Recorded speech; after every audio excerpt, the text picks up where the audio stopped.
ဆက်နိုင်အောင်ကြိုးစားရင်အမြင့်ရဲ့ကွာရှာလုံးနဲ့ကမ္မနှစ်ခုကိုနေဝင်မှာပြတ်ကူလာ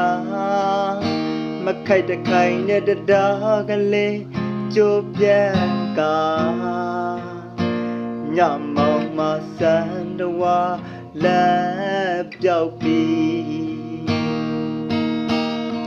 ရှင်အောင်နဲ့ကြိုးကလေးဘသူ